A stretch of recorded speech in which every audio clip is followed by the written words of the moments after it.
Debout Congolais, unis par le sang, unis dans l'effort pour l'indépendance. Ensemble, défendons la patrie et gagnons cette guerre insensée du M23, appuyée par l'armée rwandaise. Batela Ekolo, Bendele Koyate.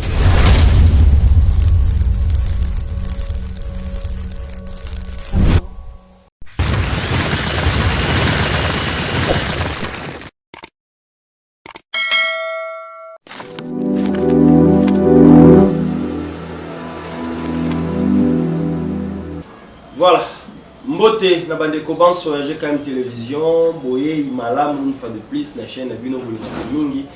GKM Télévision, vous allez nous la liboso à la chaîne Biso, tout ça que l'on peut s'abonner na chaîne et puis au fini cloche la notification pour Olandaka une fois de plus maïma koleka na chaîne na Biso. Les gens battu belé basini kotu na mbi à chaque fois qu'il wapi.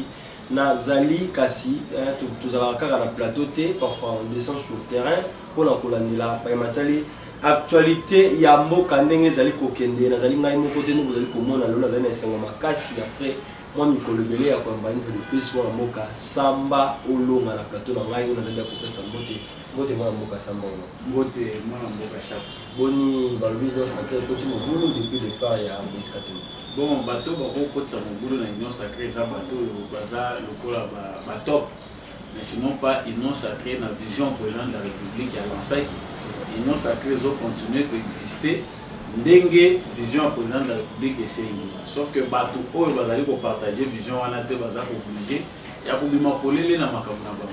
Tokolobela ngo katikati na émission oyo président de la République azali bongo atandi kuna na ngambo ya Équateur ou wapi singeli akoma lelo pona kolobela pe pona kolandela makambo ebele wapi ba ministre nyo ba gouverneur nyonso singeli baza kuna pamba te ba ko partager pe ba makambo ebele par rapport ya situation ya mboka. Tokolobela fois de plus mwana mboka Moïse Katumbi oya alobi azali homme ya action, azali moteur d'action, azali moteur à l'obaka pamba te ya yaka na action. Tokolobela une fois de plus F bazali bandenga dénoncer destruction ya biodiversité au Rwanda azali kosala beaucoup na la vidéo 4 émission dali conseil de sécurité on va voter des projets azali bongo ya renouvellement ya MONUSCO à la République démocratique du Congo et puis lever ya ba obligation ba notification aux batali ba armes.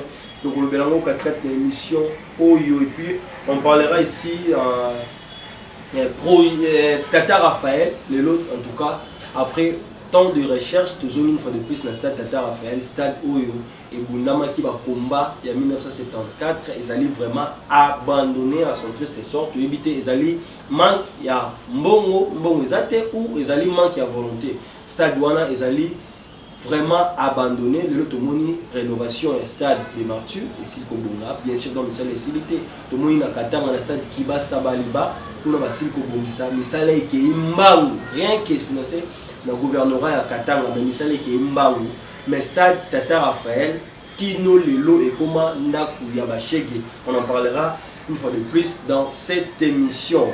Merci moi mboka samba olonga balobi Moïse Katumbi asi bongo na ko lancer retour na ye katikati na ba faire une fois de plus politique par rapport à ninga zaki ko batama le zaki tantôt plutôt est-ce qu'il y a azali na union sacrée toi azali na mot azali union sacrée mais finalement a fini na ko prononcer était et sengeli na ye azala candidat pour sauver la République démocratique du Congo. C'est vrai.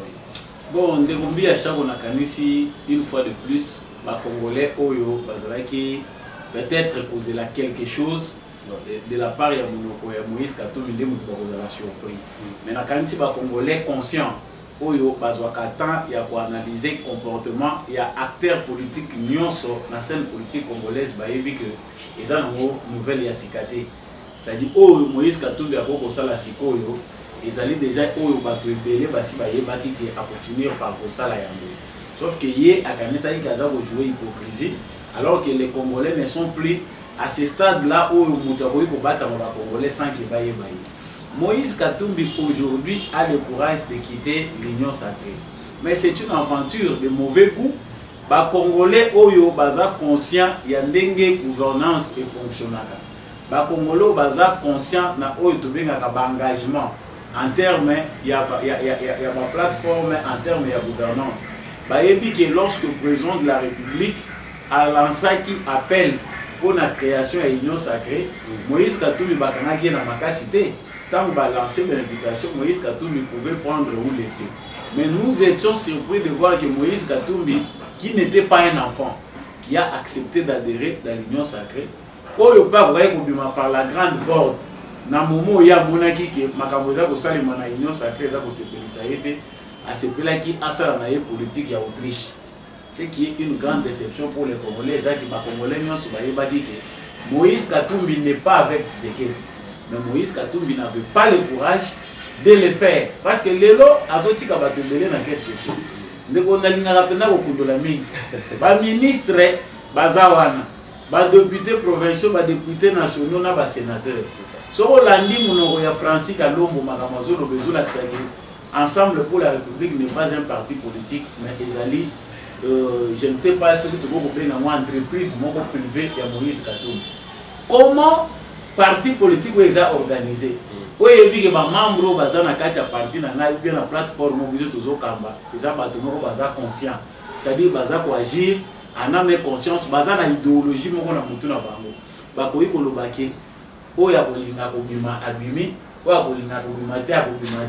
donc on comprend que Moïse Katumbi c'est un farceur.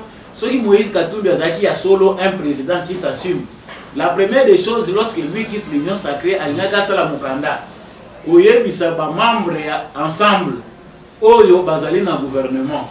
Bato ya parti politique ensemble. Oyo bazaba député à l'Union sacrée. Al intimé bango ordre en tant que président na bango oye bisaba bango. Lokola na chef na bino. Na longwe na Union sacrée. Nazako pesa bino mitindo. Bobima. Total à combien? Pour répondre.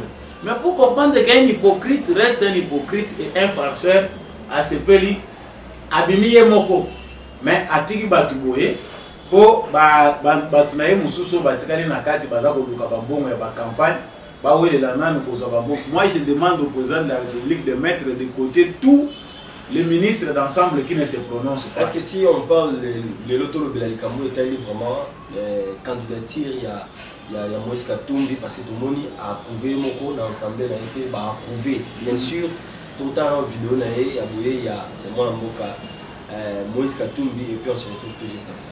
Mpiaka Katumbi mpiaka analala mupiefi yenye anasemaga ni piefi yake. Unaona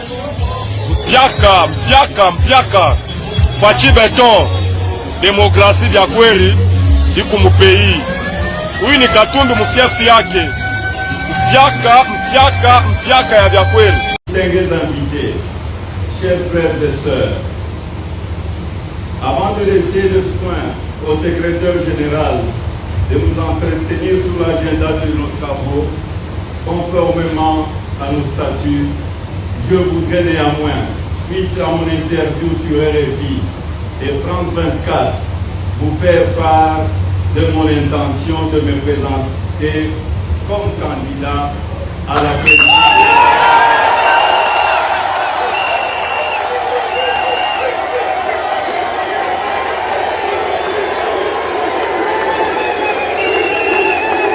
En tout cas, ce qui totali na vidéo oyo Moïse Katumbi tango awutaki libanda après avoir kosala bane belé libanda kozonga na vidéo oyo tomoni kouta na après kosala ko annoncer candidature na ye tomoni mo bokisi nezali batu penza c'est comme si nouvelle ya candidature na ye c'est précis batu belé parce que tomoni malili batu piaka comme le dit Moïse Katumbi.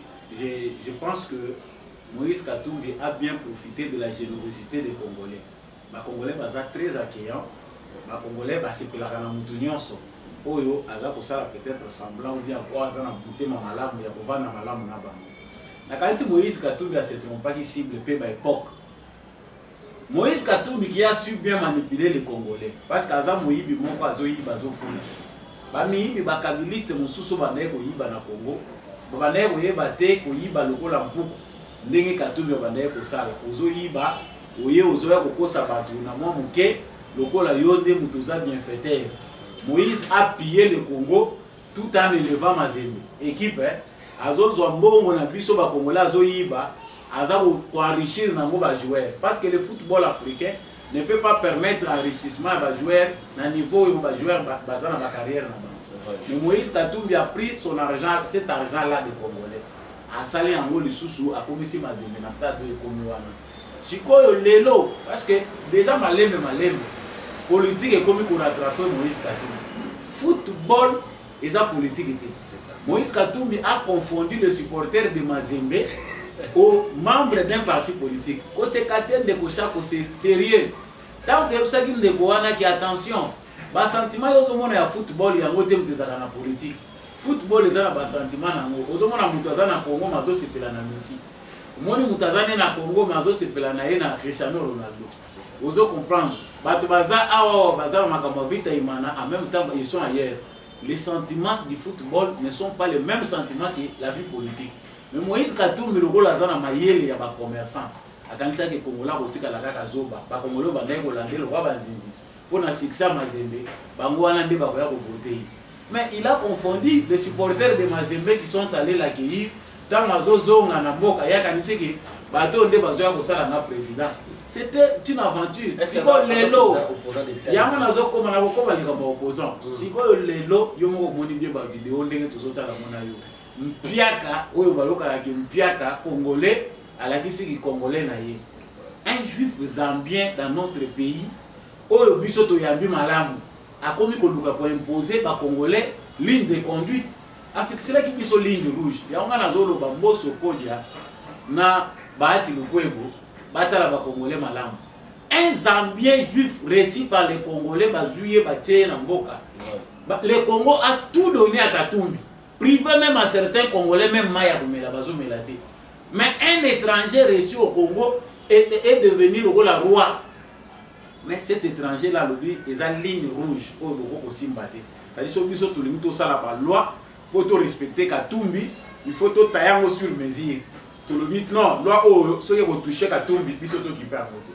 Ndeko chako na ebisio la candidature de Moïse Katumbi ezalaki lokola eza lokola loko yeko révolter sentiment ya nationalisme ya ba congolais. Moni ba tango toza ko traverser de l'eau na lobaki yango mingi toujours kana je comme télévision. Eza ko senga tena ba congolais to sekaka pamba na ba paya.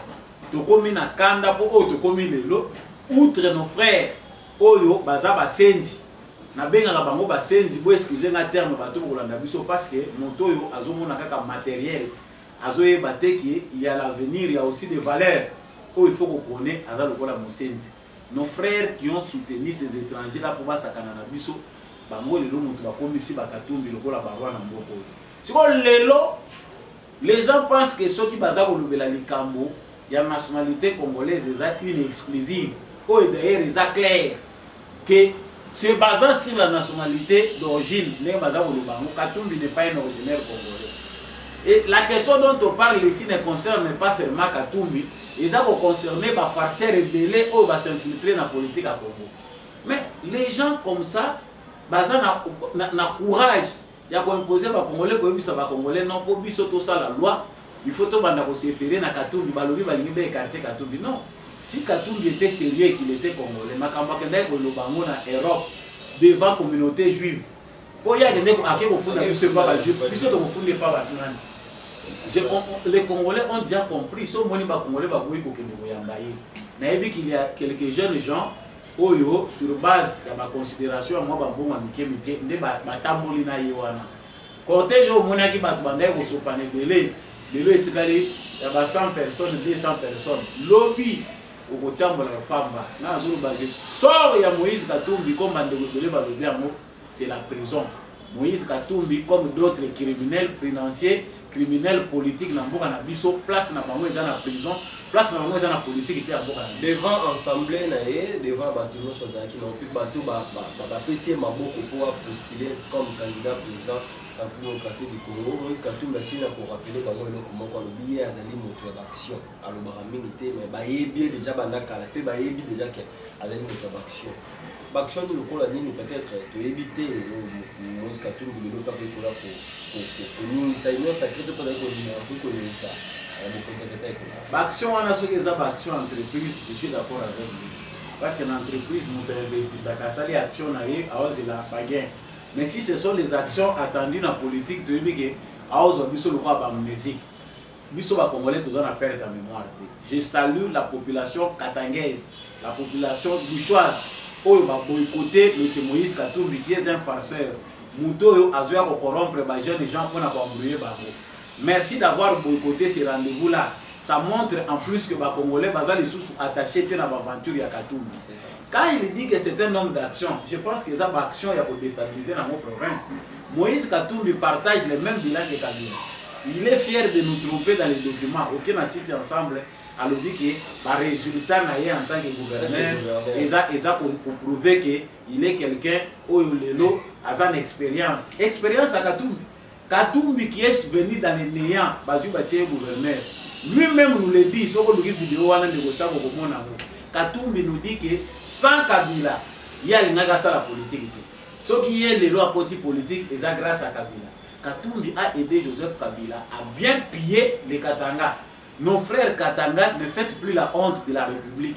Je pense que le Congo sera indivisible, mais nos frères Katanga, bino ba vrai Katangé, ndenge vous êtes fiers d'être Katangé, on a un problème, n'a pas Congolais moussouté.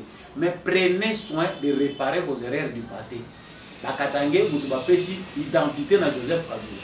Le lopé à son âme, nani ministre na biso ya kala, oyo akufa giaro, nani kombo ezoki mangame boya kaka, oyo alobaki bango mutu ba fabriquer identité ya Kabila. C'est-à-dire, l'usine, Katanga est comme une usine à fabrication avec une identité douteuse. C'est que Moutouaye, vous fabriquer, vous payer identité. Ce n'est pas une bonne image du Katanga. Nous savons que nos frères du Katanga, ils ont un bateau de intellectuels, pour réfléchir, pour réparer les Cambodges. Nous ne voyons pas de concret. Ce que tout bien fait ça il y a 8 ans. Qu'est-ce qui est fait au Katanga? Pour ne pas parler de 18 ans, il y a Joseph Kabila. Les Katanga est pillé. Les lots Katanga sont aux hommes qui sont c'est parce qu'il n'y a rien là-bas. Et là, il y a les athées, tout ce qu'on a exploité là-bas, qu'est-ce qui a été construit de vif dans Katanga? Moi, je pense que les actions dont il parle, les actions, il y a entreprise, il y a destruction, MCK, ceux qui m'a aidé, ceux qui compagnie Katanga. Je pense que c'est ça. C'est les actions dans l'exploitation illicite de nos minéraux. Les actions il y a pour détruire dans nos provinces à Katanga, ce ne sont pas des actions. Parce que il y a la stratégie, qui vous a dit que bon, on a la poche, il y a hôpitaux. C'est une distraction. Avant de boucler à ce sujet, donc, les actions, Moïse Katumbi, c'était dans le foot. Nous sommes là-bas, pour ça, là-bas, il y a des joueurs d'intérêt comme Salibanda, plus à investir ça qui est dans Mazembe. Et puis, selon l'enquête, il y a Moïse Katumbi, Azalaki obligé, il y a des chefs, il y a des personnels, il y a des entreprises, de cotiser obligatoirement pour TP Mazembe. Il y a des gens qui Mazembe Emati, Mazembe Zuba Coupe, Mazembe les lots, Mazembe par terre. Il y a plusieurs joueurs qui ont réclamé un salaire, qui ont réclamé d'autres délais. Donc, Congolais, à bientôt l'élection, nous tous ça là. Et puis, c'est un peu difficile. Il y a pour le bilan, il y a 4 ans. Na au Moïse Katumbi a coupé une solution à 8 ans. Donc, c'est les animaux. Nous devons tous apprécier. On m'attend, on a la comparaison. Félix Tshisekedi dit Moïse Katumbi, je trouve qu'il n'y a pas match. C'est ça.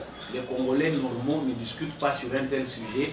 C'est un sujet qui est censé nous distraire. Ceux qui sont au bilango, ils ont parce qu'il y a nos frères attardés. Ou peut-être que Namagina ne peut pas bongo. Parce qu'on comprendre que non, bongo ils ont soukaté. Tout est là, les Kaboyekon. Moïse Katumbi fait désormais partie du passé. Donc, Denga Zawana Amiye Bake. Makamba Bila Koloba Tshisekedi. Tout ça, la pena totale à Makamounim Tshisekedi a sali pendant 4 ans. 5 ans à Tshisekedi. Tout autant à Nyonso au Tshisekedi a sali, tout comparé à mon a 18 ans. Na 32 ans Mobutu. Total à qui a fait plus pour les Congolais, pour les chance de faire pour mon abamon. Pour moi, il y a un peu de temps. Ils ont abandonné la mission de Bazo Kanisa. Ah, ils l'ont donné Basali. Quand Bazo Loba, ils sont tous monés de côté. On a vu que Bandego Basali, pour la bisika Bamona dans le courant de l'Équateur. À mon courant Pelika Galelo. Donc, à combien Mukolo courant dans le Pela Namboka Nabamona. Mais Bamoni courant Pelé. Donc, ainsi Bakoyo Kakatombi. Le bilan de Tshisekedi est largement positif. Raison pour laquelle Congolais de pères et de mères au Bazan ensemble va désavouer Katumbi. Félicitations à ces députés-là, où ils vont réaffirmer tout le temps. Mais Bande Gounangaï, pour réaffirmer que non, tout ça soutient, tout ça, une union sacrée pour ça la positionnement. Non, nous avons besoin de vrais Congolais qui pensent réellement pour mettre fin à cette hémorragie. Donc, pour nous conclure, pour nous dire Congolais, tout raisonner pas pour Katumbi, parce que Katumbi c'est la distraction. Nous avons besoin de l'identification nationale pour savoir qui est Congolais, qui ne l'est pas. Ceux qui totalement qui seront nos députés, nos élus à tous les niveaux doivent être des vrais Congolais. Bateau va répondre dans les critères. Même si dans le poste normal que Mouto a commis pèse Congolais a naturalisé, nous avons France, de l'OP bazana ba nakati ya ba mairie, nakati ya ba structure moko ya CNC baza ko battre ba problème ezati. Mais na o biso to connaître na mboko yo. Je pense que le sort de beaucoup d'aventuriers au baza ko ivrer na politique na biso eza même sort na Moïse Katumbi. Président de la République, son excellence Félix Antoine Tshisekedi a quitté Bongo Grand Équateur. C'est pression de Gozamini par rapport à la visite là parce que et l'Obama qui t'a au Moulaï a voyagé à les États-Unis à Zongi c'est comme si ils ont soulagement pour la bas il y a un grand Équateur. D'abord, premièrement, ban Équateur Mambenga, Dengue Équateur Mambenga. Vraiment, dans la canisse qu'Équateur est allé en pleine reconstruction. Quand tu peux entendre toujours le lancement, il y a des travaux, il y a 145 territoires, les autres touchés par territoire, il y a 145. Ils allaient, il y a la République démocratique du Congo. Dans le président de la République a salué injustice. C'est-à-dire, même Bandeko Bazan Équateur, l'Équateur est ça la penda. Bateau Bazan à Lokoso, Bazan à Kinshasa, Bakenda Équateur, Batikala na Bazamba, Bayaka Souki. Atiki moi si na bana nanzala accueilli, alandi Makemba, alandi Lituma, alandi Banen, akangami libela, pour mbisi likamo. C'est là exacté, Rose Biloko et Belo Sombia, on se consomme dans Lokoso, comme Melanango, Wapi. Mais l'élo, grâce à Félix Tshisekedi, on sait que les grands Équateurs, pour ne pas parler de toutes les autres provinces, ils allaient en voie d'électrification. Donc, dans le territoire, les grands Équateurs, Banzela déjà bani. Ici, quand Banzela ils allaient quitter, Bazali Kolugana, nous côté la batu Banzela pour nous permettre d'en. Par moment, la volonté, ils ont la président de la République affichée pour être le territoire, dans le nyonso, ils ont pour rayonner.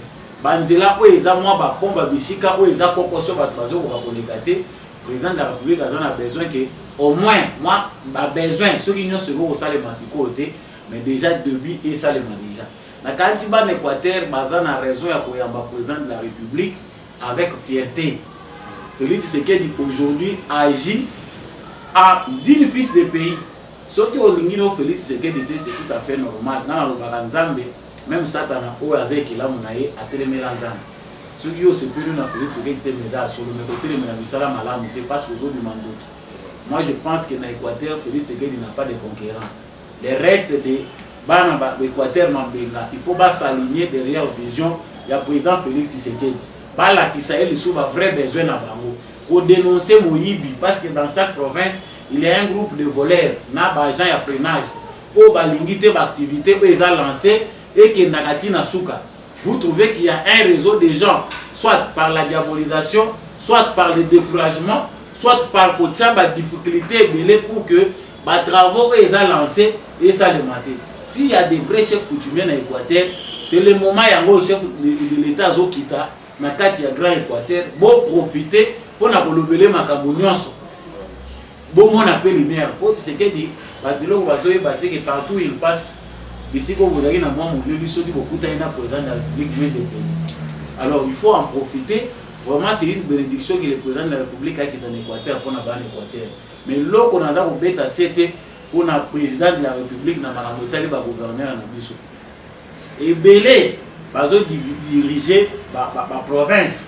Mais bazali vraiment pour identifier les besoins sur la province. Il faut chercher vraiment à asseoir l'administration, il y a le gouvernorat. Et puis il faut accélérer le processus autour de 11 provinces. Les 26 provinces où ba italélé biso awa. Nazo biso négocier pour les passes. Parce que tout le monde toujours ba mais ceux qui bazui carte batandeli ba province belé ou ba kata qui plan na ba organisation.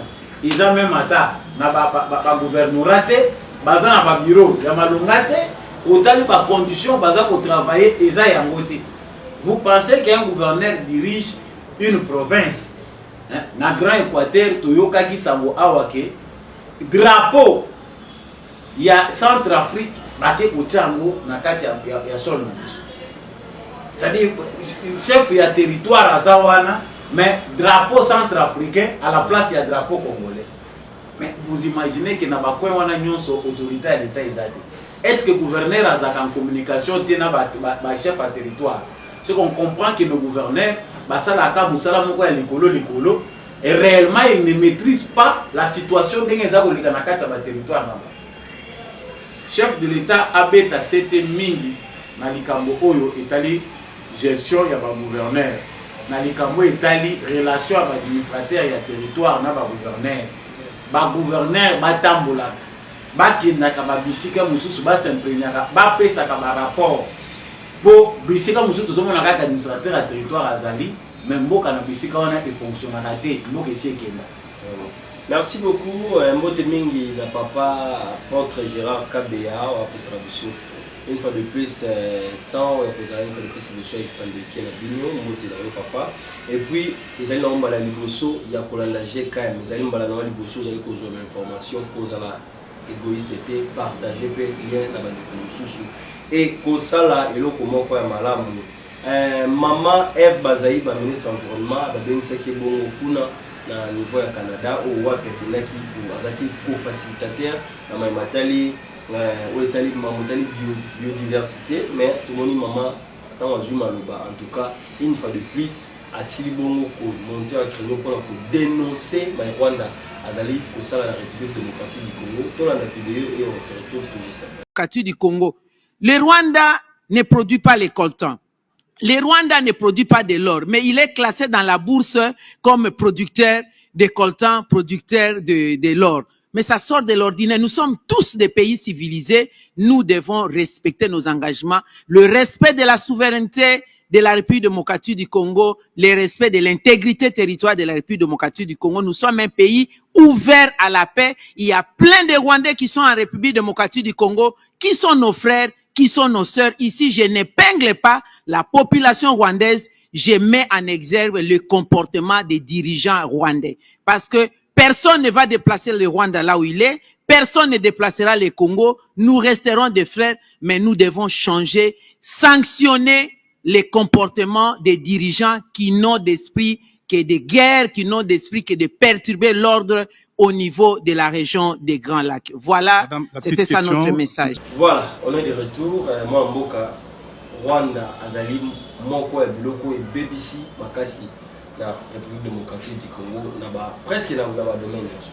Bon, Maman Bazaï, d'abord, encore une fois de plus, félicitations parce que à la question de la solo que ma maman fait à Congo, la Congo peut retourner au Congo. Donc, peu importe d'où elle vient, nous autres à la passé. On regarde un peu la façon où il y a des côtes ici dans Moussala, dans Kazaka, il y a Moussala, le président de la République qui a payé. Vraiment, les alliés très utiles pour la RDC, vraiment, il y a au 7 ans. Na basis union so na basomé nyonso bisika nyonso ezali kokende pona ko dénoncer ba crime topé agression oyo tozali ko subir de la part du Rwanda. Tozali ko loba Rwanda parce que ça langage na bango officiellement. Mais biso ba oyo tozali ko loba na se tozali ko loba polele ndenge na mesana ko loba pona biso na bana na biso. Il faut vérité pe ça va te dire que le Rwanda c'est aussi l'ingérence de la communauté internationale, c'est la figure même du complot international. Maman Bazali va bêtiser Tekito. Comment imaginer que Rwanda est pays agresseur, Rwanda via ba militaire na ye via bana na ye M23 bazali ko détruire faune na flore na biso ba parc ebele ba nyama baza ko panzana baza ko détruire. Mais comment imaginer le choix wana na Montréal ba kende ko choix ya facilitation ya ba discussion ba pesa mo na Rwanda? On comprend que batu oyo bazali chargé à organiser makambo bazali des mèches avec Kagame. C'est-à-dire politique na bango ezali ba soutenir ka ba crime wana yango ba sepeli comporter choix na bango na Rwanda. Et puis dans ma matali or oui Rwanda jamais azana or na mboka na. Mais comment fait-il bazo classé parmi ba pays oyo eza ba producteur or pas dans l'école? Ah, c'est pour dire que to commune esika oyo communauté internationale ndinga na mesana ko ba commune na Sony. Sony eza nini parce que lelo congolais ko bomba makambo wana zate. Bande ko na biso ba bumela na poto baza ko betela mo mindele ta nyonso ke bozoli ambonga makila. Ba téléphone na bino bosalaka eza ya makila. Bato nyonso baza ko lobango ekomi ko pesa bango passe. Parce que o mama bazali ba lobi bato bele ba lobaka mo mais ba betaka kara. Mais ce que le gole lobami boye eza ko yoka mamukoli mobimba et puis si bango passe na éviter soko yokaki ba uti ko zonga sima. Bazongi sima balobi ba retirer rôle wana ya facilitation na Rwanda rejoint le sud pour na nini et ça li Sony. Comment imaginer choix wana ya on azolo ba canadien baza impliqué na makambo makila na est Grande-Bretagne ba britannique baza na sima makambo wana parce que les mêmes britanniques bango wana baza na plan ya ba réfugiés otinda na Rwanda nan pe ba tigité na lobi ba congolais soki pena bozaka makasi bino bato bolokaka na Congo boza makasi osala téléphone te boko bimelaka bango na bandoto te bato koloka bango na bino awa spécialité mbasu muta uti poto na mbongo na ye aye pona ko bongisa na Congo atonga bino bobakeli mbasu bobakeli malade mais bambasu wana na ba maladi wana mais bato ko bakela bango bomona ka bango te. On comprend que biso ba congolais nan toza na pouvoir mais toyebi ko salela ngote mabele eza ya biso eza mabele bakoko na biso batikela biso. Nous avons droit celui to lui-même les lobala biso mabele pezo yoka biso mais celui bande ko na biso balala qu'il faut comprendre que c'est l'état de nous réveiller. En tout cas longonya na mama Eve Bazaiba na la sepeli na parce que le langage nanga na linga to loba brut moni diplomatie peso ke leke bele yo ozokende bazotu ba ombeli na mukongo mais ozoloba makambo ne tozomela maloba. Félicitations pour moni Patrick Mouya ya bombisa. C'est ça. Patrick Mouya ya soki to tela ke makelele te alaki on dirait sango azoye ko la kozala on dirait lève akasavu. Alors que malembe makambo basa même kasavu pa ndoto mobile mais faut moi il a biso na moni tant totomboki a aussi ton maintenant ça va. Les lots moni pena ke mo bazaye bazoloba o satir kanda. Donc on sentir arme penze za na kata mabazaye bana lobi awa soki ba meki ba sala kuzoba ako bi risquer même bitumbe bi mawana ndenge wana pena ne tozana ngo aussi. Vraiment coup de chapeau à maman et Bazaï, coup de chapeau aussi à ministre de la communication et médias azali ko sala penza musala to moni au lobby na 7h na 8h30 à répondre au lobby na 9h 12h à répondre boyende zala. Si peut avoir un mot national, c'est bien comme ça parce que quand il s'agit de quelque chose, il faut réagir parce que RDC les amis, tes amis, kate ozaki, ba lobby li kambu, fandi kina, bo meli, bo encaisser. Toi sur l'attaque ou encaisser te, ba lobby li kambu yo bo bimisi, ba lobby li kambu au répondre. Merci parce que tout le monde qui li kambu tout le monde conseil de sécurité d'État américain, ba fandi et ba statuer li kambu tali, renouvellement ya mandat ya MONUSCO, ya moite to zela. Est-ce que MONUSCO est signé là en Congo, tout MONUSCO est signé là d'abord il y a Monazala Makan en tant que Congolais. Les Congolais ont déjà de manière forte parce qu'il y a eu des morts à Bakoufi sur les Nations Unies, Azana Makila et Congolais dans Moutou, dans Mrango. Conseil de sécurité à Nations Unies, chaque fois que on va se remettre Makila et Congolais gagnent la réunion à Bango. Parce qu'ils nous ont tués, outre les rébellions qu'ils ont soutenues. Les Congolais, dans leur ensemble, dans leur majorité, si présence, il y a mission des Nations Unies dans le Congo. Mais le la Nations Unies a dit que l'agenda ya Congo, carte ya Congo, est la dernière carte, il y a survie à Nations Unies. Parce que Mokina Mokili, ils allaient sur mon côté, ma mission, il y a Nations Unies dans le Congo. Ils allaient déjà où il a qui que déclin. Il y a un système en Nations Unies où il y a un système de prédation parce qu'il y a un système qui est fondé sur des valeurs. ba valeur oyo eza lelo étouffé par la mafia internationale. Ba capitaliste ya monde, bato baza na souci ya ba gain injuste. Bato baza na souci ya ko s'enrichir, pour imposer ba bêtise na bango.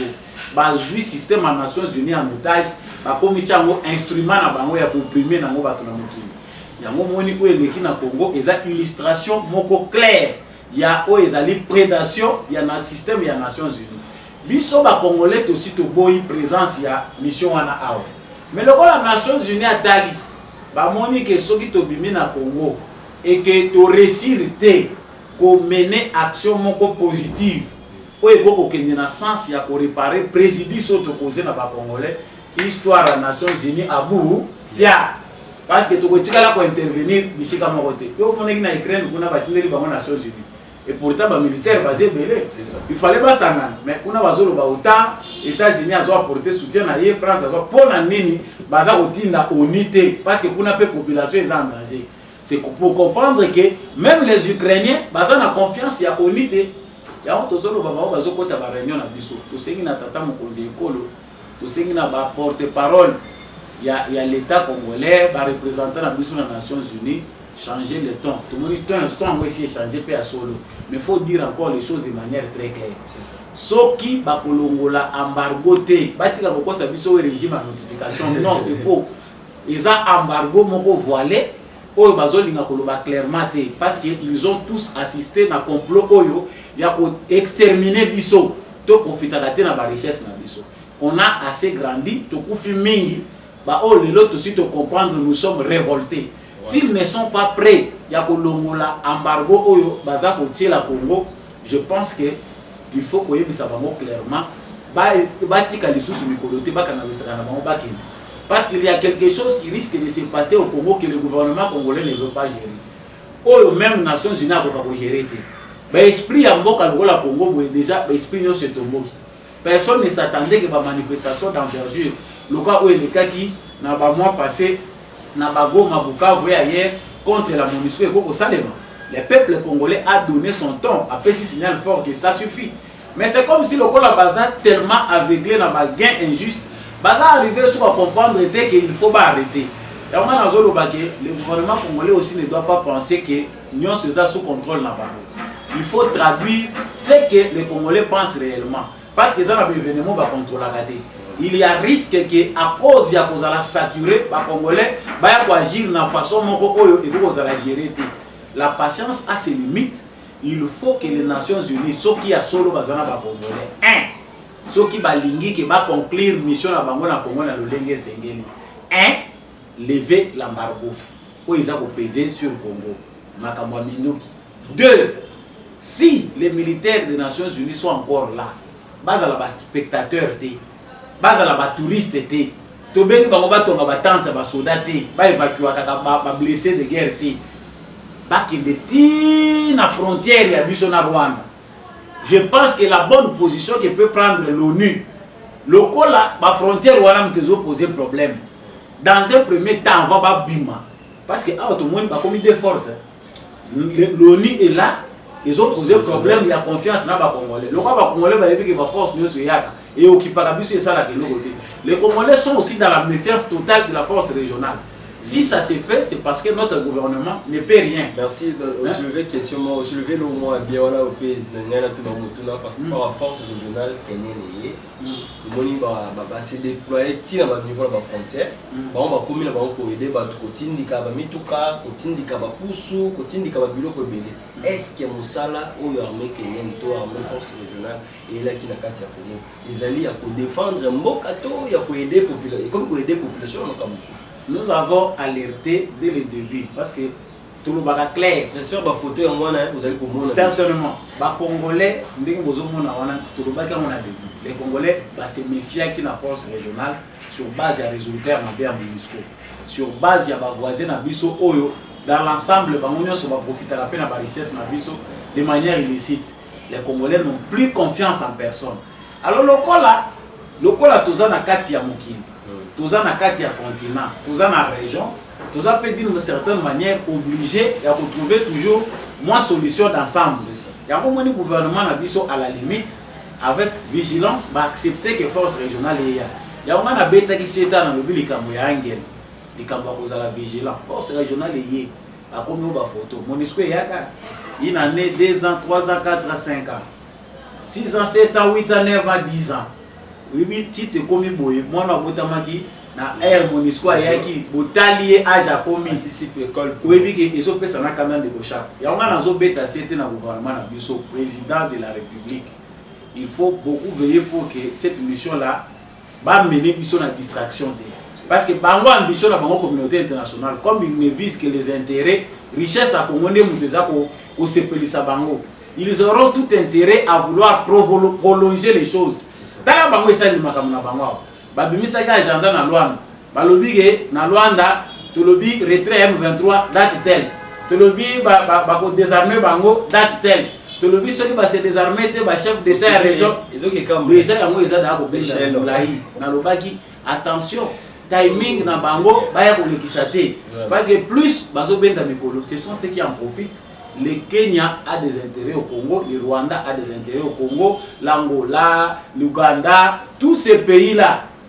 Donc, à la limite, tu as dit que personne n'a qu'à sauver, puis nous allons nous sauver nous-mêmes. Mais les Congolais, et le Congaï n'a déjà que toujours avec sagesse, nous avons une marge de manœuvre à laisser à notre gouvernement.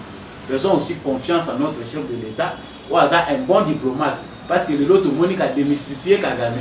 Sur le plan international, bato bazo luka pour soutenir Kagame, bazo kozala bité na obstacle ya vérité. La vérité aujourd'hui, elle est nue.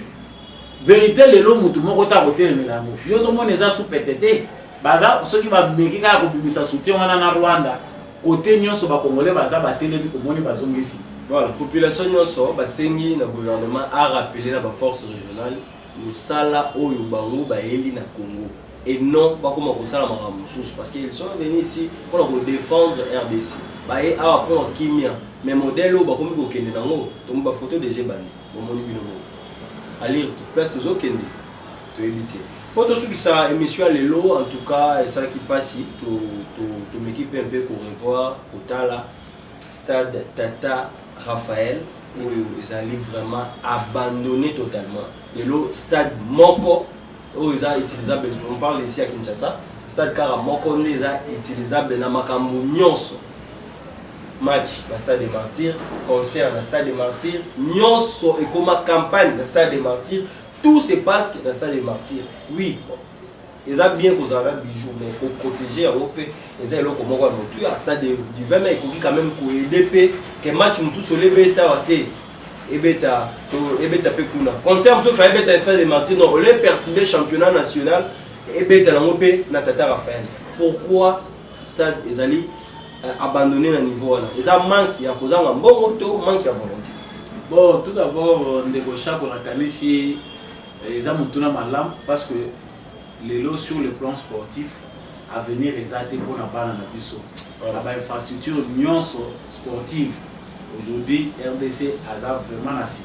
Mais d'abord le Goya n'a pas mon parce qu'il y a des quoi au moins pas stade phare dans la province de les alliés pour remettre dans la centre. Bon, pour réhabiliter stade c'est une chose, mais pour assurer maintien en haut, propriété en haut, pour gérer en haut de manière à ce que les alakara malamu c'est aussi une autre chose.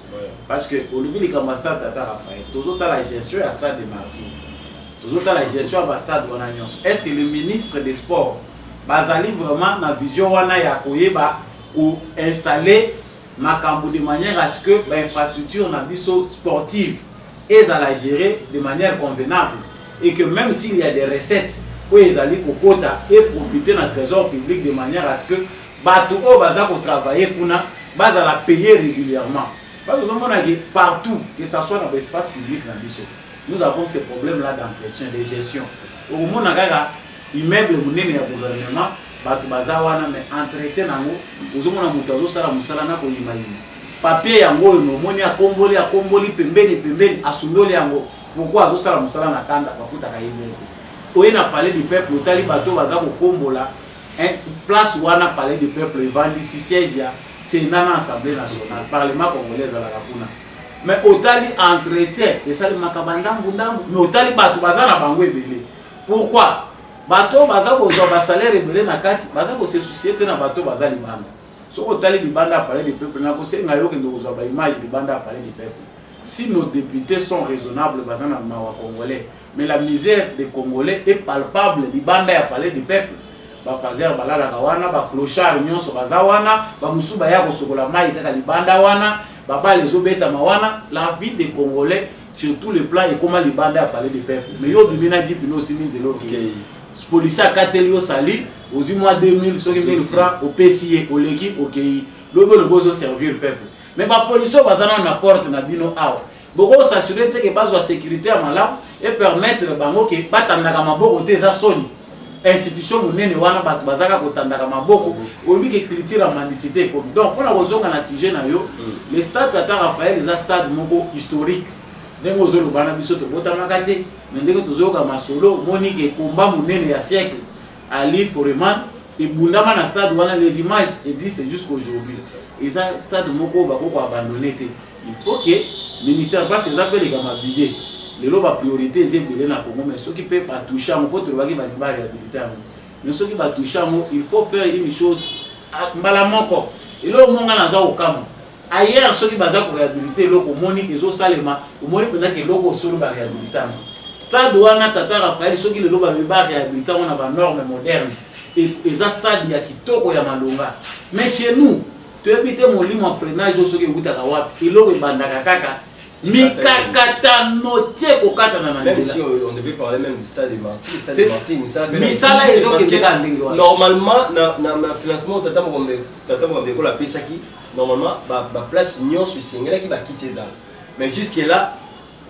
parti par basali awandambu batiki basali andambu batiki basali on a remarqué que ba vide ça na profiter na micro na yo on a lancé message na ministre la finance Nicolas Kazadi papa Nicolas Kazadi tozoyoka biso to boyito loba oh ni diffamation te na la memi makamba to ba loba mulimo asele ya la buli et komi kokota na ministère ya finance ndenge ngai na yoki na lobité au détourner mbongo molimo ya sele ya la buli sele ya la buli a freiné beaucoup de choses na moment où il fallait qu'il y ait un projet belé et va financer mais qu'est-ce qui fait que chef de l'état a lobby que va financer les gars musongolo pakala et comme zela une année va financer à Kangote zela 7 mois 8 mois mais mon konziamboka ça lobby va financer les gars musongolo pakala message na ministre c'est un bon ministre ma performance financière au bisoto zui na Congo sous leadership il y a ministre il y a finance Nicolas Kazadi za malamu mais ba démon peut ba accompagner ba congolais pour ba koyesa ba congolais ba sala ki bandi malamu pour suka mabe ba landa yo te tata parce que monique kolela ya ba pe ko ngolega mingi tu sais que certains congolais n'aiment pas être contrôlés mais qu'est-ce qui fait que ba makambo au président de la République déjà a PCL déjà ni ça va financer être naka jusqu'à 7 mois 8 mois baza ko régler en côté pourquoi nous avons dit. Merci, on les a qui bon message ou bas sportif bah c'est qui on va venir de cocher au talent dans la stade Tata Raphaël parce que il y a on est là qui ça comme on est un grand débat on touchera partout dans bisika nyonso où ils allaient bon toucher population donc toucher peuple congolais toucher grand débat toucher Fachi Béton j'espère que message aujourd'hui le bino baïbo beaucoup misara maramuti na présidence de la République soit parti au Tindela Mokonza Mboka, Tindela Tata Mokambekolo, Amona Lolenge, Stade 20 mai et Komi. Merci Mingi na Yomo Mboka pour répondre à une invitation à dernier message, na Baïbas aussi. Matondo Mingi na Bandeko, Balandaki Bisso na étendagé comme télévision. Vraiment Matondo Mingi na bateau va soutenir la pays des Congolais, grand débat en plus. Donc, on a remercié Mingi, papa Jean-Louis Timbala Nawa, accompagné la Bisso de temps en temps, nos conseils. Vraiment ma camotela est la Bisso pour que tu aies beaucoup de Bisso. Merci Mingi na maman Lisette, l'émission la Bisso est à partager. Mingi, maman Lisette est toujours là pour accompagner aussi GCAM Télévision et vous tous qui nous accompagnez, surtout à votre général Kabea, pour que ça la Bisso privilège pour l'émission et les canaux GCAM Télévision. Merci Mingi. Voilà, comme déjà un souk à Mboula, au Kanisipe. J'ai quand même télévision et vous allez le voir malade. Ah certainement, c'est que j'ai comme télévision et ça va accompagner Bino Tina Soukamboula. C'est ça. Vraiment ma meilleure vie na Bino les villes de Rokoma, les sous wana pour te souhaiter vraiment un moment où ils ont opportunité, mais déjà ici pendant qui ils ont un moment et partager ces mots, ceux qui n'ont pas olonga te nan de gauche à côté, partager ces mots na yona mutunyon so, pembe na oluka bato yo ko partager na bonne ces mots surtout. Merci beaucoup en tout cas, big message na bandi ko nyonso bazali na est du quartier du Congo, to na de cœur na bino na nyonso pe nyonso, merci mingi na votre grand Kabila. On appelle ça biso espace à Rosanne for the place na maman pasteur na biso na komo mingi donc na ba banso basili ko landa biso vous allez na France, na Canada, na Qatar, partout place nyonso bisili ko zama. En tout cas, j'ai quand même télévision qui a toujours pour informer bino pendant pendant 2020 pourquoi pas pour performer une fois de plus en 2023 pour montrer ma campagne si tapé du comme situation on a grand débat et l'autre vous allez supporter dans bout là parce qu'on a levé sous qui a tout le temps ciao.